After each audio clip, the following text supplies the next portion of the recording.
I've never been particularly interested in the sport of boxing. Not that I have anything against the pugilistic endeavour, it's just that I'm about as likely to watch 12 rounds of boxing as I am to, say, rewatch the cafe episode of Sword Art Online. Now, this being the case, you'd be forgiven for thinking that maybe a 100 plus episode show entirely about boxing might not necessarily be up my alley. And it's here, my friends, that you'd be wrong.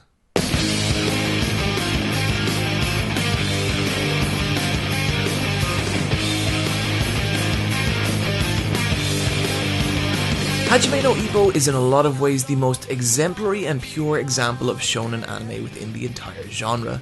There's no superpowers, no laser blasts, no screaming so loud that your hair changes colour. Instead, what we have is a story about an underdog boxer, Makinochi Ippo, and his journey to the top of Japan's boxing league. The manga is Shonen Jump's second most long-running series of all time, clocking in at a staggering 1,133 chapters and still ongoing to this day, and is written and illustrated by George Murakawa, who, at an early age, was infamous for brawling with other high school students, even somehow managing to get into a fist fight during his high school entrance exam.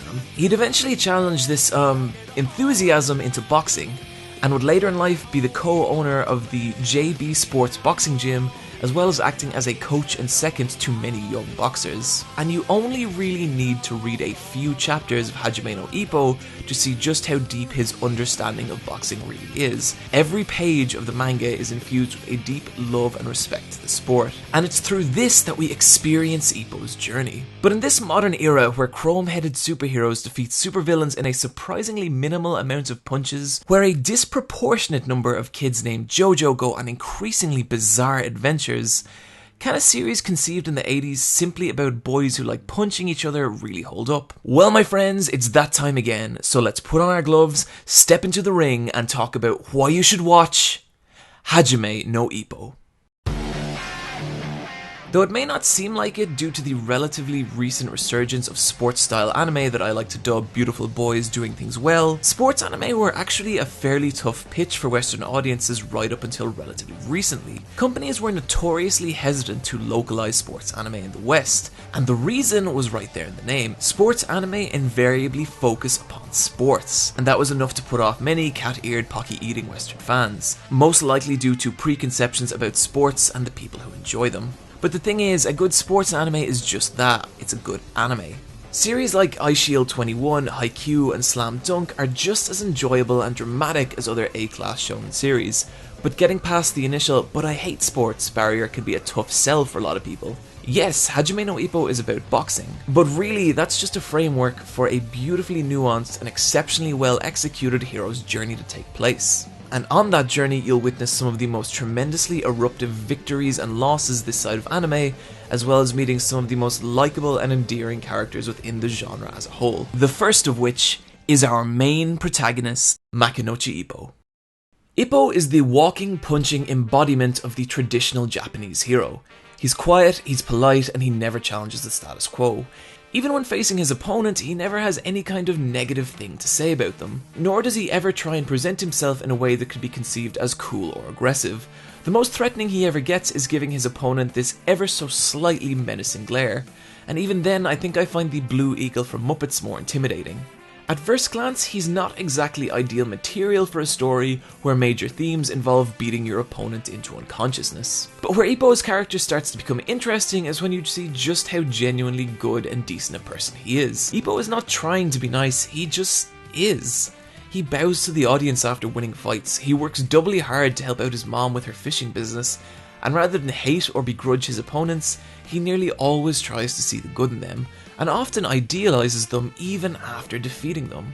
There doesn't seem to be a single hateful or negative bone in Ippo's entire body, and it's a lot of fun watching the innocent, good-spirited hero go up against a cavalcade of boxers who most certainly are not. The other big way the show gets us on Ippo's side is one of the oldest and most effective tricks in the book, and yet something that so many anime still get wrong: the slow progression of the hero's abilities over the course of the show. When we first join Ippo in episode 1, he's as far from a professional fighter as you can imagine. He's bullied at school, and his quiet nature means that he doesn't have any friends. Upon being saved by Takamura, and don't worry, we'll get to Takamura, he's brought to a boxing gym where we witness Ippo's first ever punch. Let's take a look. Good stuff, Ippo. What's important about this scene is it's letting us know that Ippo is starting from absolute zero. He doesn't possess any kind of innate talents apart from the above average upper body strength he naturally acquired from working on his mom's fishing boat. From here, we ever so slowly watch Ippo build up his repertoire of moves and techniques. He's so unskilled at the beginning that his first few wins really genuinely come across as flukes, but slowly we watch him expand outwards, mastering the jab, uppercut, blocking, footwork, head movement, dodging, countering, and eventually incorporating it all into his signature peekaboo style, and then eventually evolving that into his iconic Dempsey roll, one of the most stunningly devastating attacks in all of anime. Trust me, it will happen and you will lose your mind. Allowing Ippo to slowly develop his abilities like this not only makes every victory seem all the more rewarding, but also gives us a window into Ippo as a character. He's not really the brightest or most quick-witted, but he's passionate about what he loves and does his best to see the good in people. And it's this positive innocence that is beautifully contrasted against some of Ippo's opponents, many of whom are deeply dark and damaged people. A lot of shows nowadays, and particularly the ones based off light novels, seem to skip this part of the character's development. And when that happens, I always feel like we've missed a fundamental part of their growth as a character. Establishing a character's limitations and having them steadily rise past them can do wonders to save an otherwise average show. Take for example one of my guilty pleasures, 2006's Kenichi History's Strongest Disciple. It's not a fantastic show by any measure, but the one thing it absolutely nails is the progression of power. It's like 10 episodes before we even see the protagonist win a proper fight, and when we do, it's like, holy shit, did he just win? This kind of patience and investment gives a real, tangible feeling to your protagonist. It makes each victory actually matter and every defeat all the more devastating. In fact, one of my favourite arcs in all of Ippo is after Ippo suffers his first major loss. I was really surprised with how the show dealt with his disappointment over the fight, and we watched the young boxer sink into depression and really doubt himself for the first time. Shonen series always seem terrified of letting their heroes take a good, hard, genuine loss. It's like the industry is trying to create a generation of John Cenas.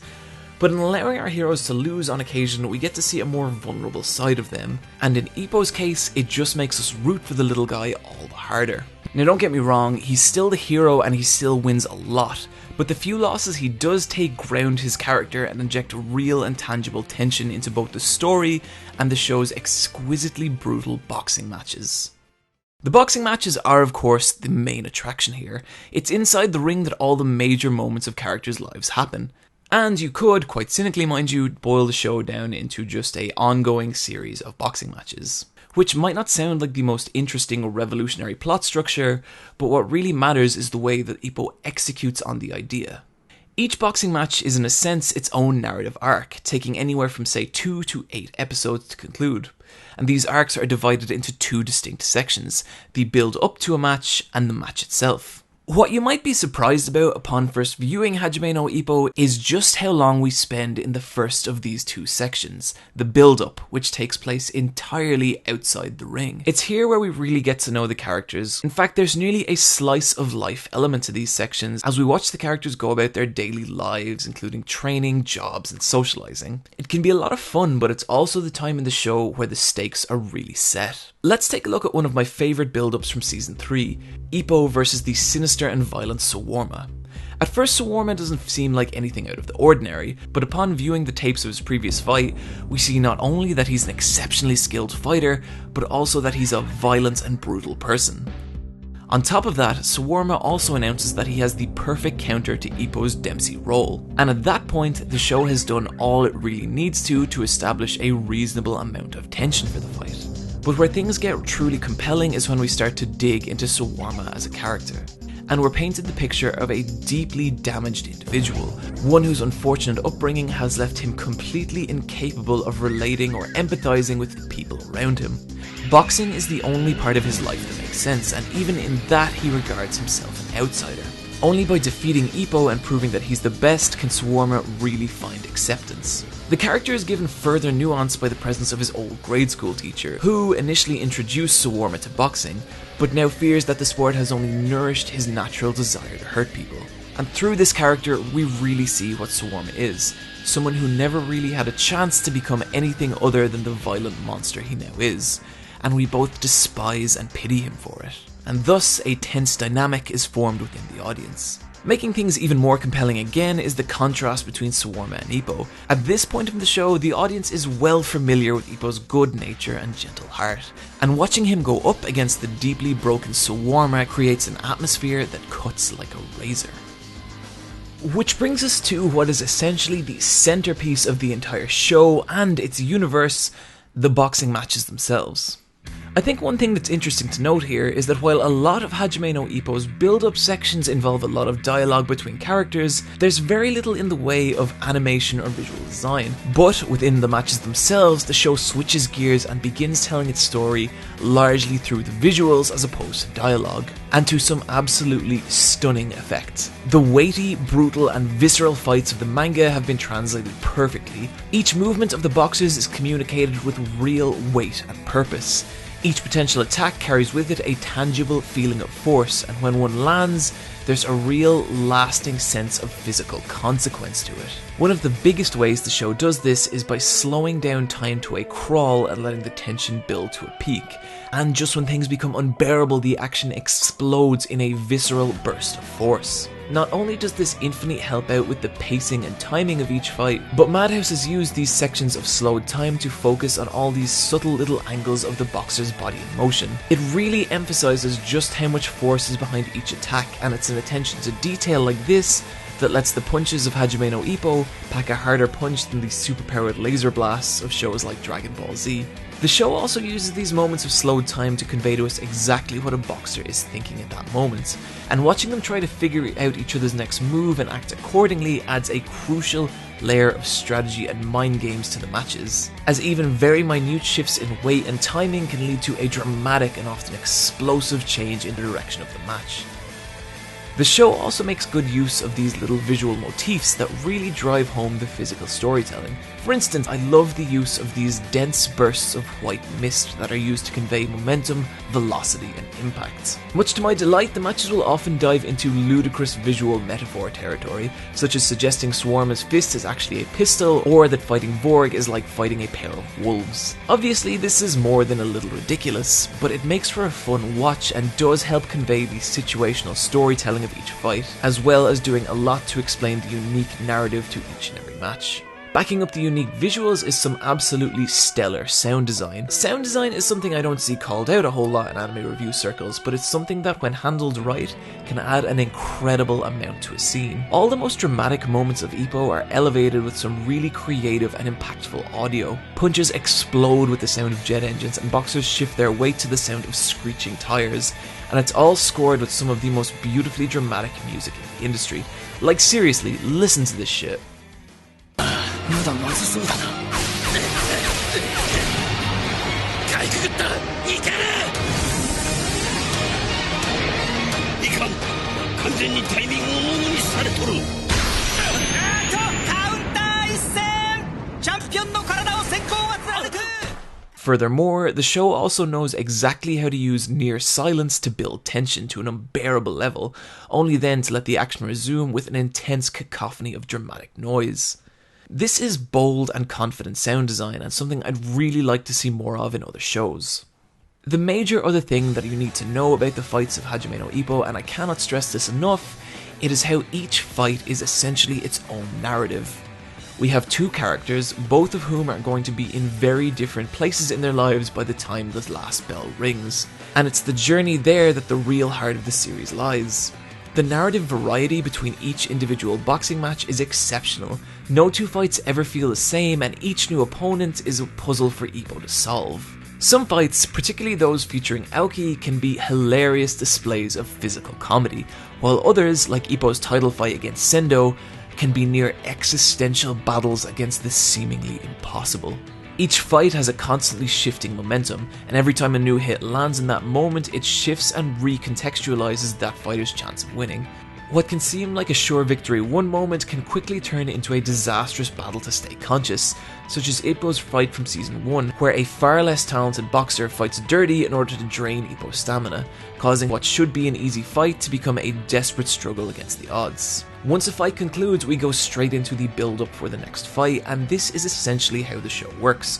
You have your setup through slice of life / training sections, as well as your payoff in the matches themselves. This might sound formulaic, but trust me, that doesn't need to be a bad thing, especially when it's executed as well as this. Not only that, it's a formula that the show is constantly tinkering with and even subverting. And in fact, one of the major ways it does this is it takes the focus away from Ippo entirely, and focuses instead on members of what, in my opinion, is one of the strongest supporting cast of any large shonen series. Some of these will be from Ippo's constant cycle of unique and interesting opponents, many of whom have their own fully fleshed out backstory and own reasons for fighting, such as the aggressive and overly confident Sendo, who actually feels like he could be the main character of an entirely different boxing anime, but it just so happens that he exists in Ippo's world. His fanbase are rabid in a way that Ippo's simply are not, and the subplot about him buying kids a Sega Mega Drive is endearing as hell. The show also isn't afraid to switch track and make Ippo's opponent the underdog, such as the sympathetic Now from Season 2, who, if he can't defeat Ippo, may have to face retirement. The show does a good job of changing up the formula and keeping Ippo's opponents interesting, but where the supporting cast really shine is in Ippo's lovable hooligan punk gym mates. While they start off as merely background characters, each one slowly starts to develop their own narrative arc, and before long, each one is getting their own multi-episode matches, and it's here that the show is really able to have fun with our expectations. All Ippo's gym mates are in a different weight class to him, so they never really cross the barrier into being actual rivals. Nothing Ippo does directly affects their own personal journey, nor do anything they do really affect Ippo's. And I really think this helps define them as their own characters on their own journey. Aoki and Kimura, for example, have been boxing for far longer than Ippo, but on top of dealing with the fact that they both may be in the twilight of their boxing career, they also must deal with that they both take far more losses than Ippo or Takamura. This brings an entirely different dynamic to their story arcs. Their matches aren't so much rooted in power fantasy, but more just the journey of these characters. When either one does achieve victory, there's an actual feeling of surprise. We know on an intellectual level that Ippo is probably going to win most of his fights, purely by virtue that his name is in the title, but with Aoki and Kimura we have no such guarantee, and the threat of defeat is always real and looming. Watching these two struggle creates an entirely different dynamic to Ippo's story, and gives a pacing and texture to the show as a whole, and their backstory as Yankee hooligans is one of the most hilarious and enjoyable arcs of the entire show. Head trainer of the KBG boxing gym is the iron-fisted liege coach Kamigawa. Watching him mercilessly beat the boxers into shape is constantly entertaining. A great degree of comedy is derived from his exchanges with Takamura, but the way the two care for and respect each other is really heartwarming. If their talk down by the riverside before Takamura's title fight doesn't have you well up even a little, then you, my friend, are a unfeeling monster who needs to be ostracized from society as quickly as humanly possible. The coach is also the focus of one of my favourite and most unique arcs of the entire show, which is a flashback to post-World War II America occupied Japan. In a mere 3 episodes, it tells the stunning story of how the coach became a boxer, a complicated love triangle, and culminates in easily one of the greatest and most stunningly clinch matches of the entire show, where there are no weight classes and Kamigawa faces off against a massive American-born general. This brings us to my absolute favourite character of the entire show, Takamura. Story arcs that focuses upon him are rare. We usually only get maybe 1 or 2 a season, but when we do, holy hell do they burn the house down. As a character, Takamura is as far from Ippo as you can get. He's loud, vulgar, offensive, and insanely overconfident, and still you can't help but love the guy. He takes on all life's challenges and head on, and refuses to view the world in any way but his own. On top of that, he's so naturally gifted that many of his matches are played for laughs as he dismantles Japan's heavyweight division with a comedic bravado. But it's later on, when he steps onto the world stage, that his story really begins. For the first time, Takamura faces opponents that are on his level, and it's here where we get to see the character really shine. Unlike Ippo, the show doesn't portray Takemura as an underdog, but as a superhero, one that you really, really want to believe could never lose. But it's this fear that gives his fights an edge and tension simply unmatched by any other. And no better example of this than the exceptional setup and payoff of his monumental world title battle with the monstrous champion Brian Hawk. There's also some really great comedy to be found in the interactions with Ippo and his gym mates. Ippo is a nice and pure boy, but his gym mates sure as hell are not. And it's hilarious watching them do everything they can to mess with the guy. I think in the hands of a weaker writer, these scenes could have quickly grown tiresome, but a lot of this stuff had me grinning like an idiot, helped in no small part by the real and genuine friendship that grows between Ippo and the others over the course of the show. Yes, they torment each other, but there's a real bond here, and by the end of it all, this group of idiots had enamored themselves to me in a way that few other supporting casts do. All that said, we're at that point where I feel it only fair to talk about what I consider some of the show's shortcomings. Ippo's main rival Mayata, while being a decent character in his own right, pales in comparison to many of Ippo's other rivals, and considering he's essentially the Vegeta of the show, that's more than a little disappointing. The pacing of the show can be at times grueling, especially in the lead up to a big fight. There's even one instance where the character leaves the locker room to head out at the start of the episode, and by the end of the episode he still has not reached the ring to begin the fight. Now that said, I never felt like the show was wasting my time, and a degree of that is just how well the show builds tension, but yes, it can be a little frustrating.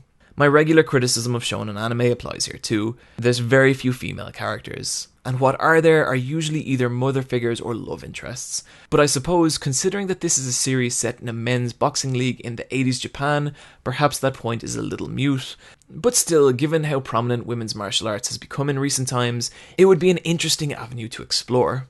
And if you want to check out a sports manga that actually does this, then I highly, highly recommend the exceptional Teppu, written by Muar Ota. It tells the story of high school student Natsuo Ishido and her journey into women's MMA. The art's gorgeous, the fights are stunning, and the hate-filled and mean-spirited Natsuo is a startlingly different kind of protagonist than you might be used to. I'll probably talk about this manga more in a future video, but for now just know that it's probably one of my favourites within the last 10 years.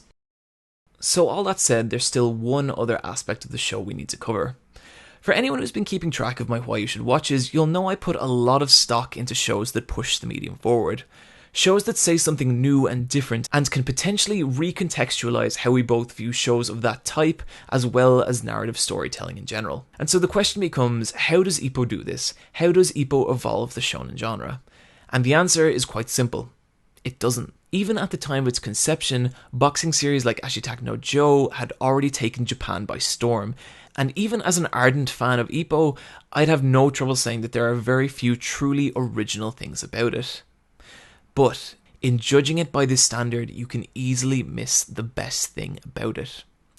Hajime no Ippo is not an advancement of the shonen genre, it is a celebration of it. It's a show that intricately understands the core fundamentals of the shonen genre, and through mastery of these fundamentals, exemplifies the very best of what shonen can be. All the struggle, friendship, soaring victories and crushing defeats, it's all here and it's all handled with a love and care that can only come from someone with a deep and endearing love of the genre as well as the sport upon which Ippo is based. No, I don't love boxing, but after experiencing Ippo, I understand exactly why Murakawa does. But more so than even that, this is a show about slowly surpassing one's limits and reaching for that next major milestone. And it's this honest and open communication that is the driving force behind a show that encapsulates the very best of what shonen has to offer. And this, my dear viewers, is why you should watch Hajime no Ippo. Friends, that's going to do it for today. I just wanted to mention that I recently passed 1,000 subscribers, and while I know in the grand scheme of things that is a relatively small number, it really does mean a whole lot to me. So genuinely guys, thank you so much to everyone who has liked, commented and subscribed. And in the meantime guys, take care of yourselves and I'll see you next time.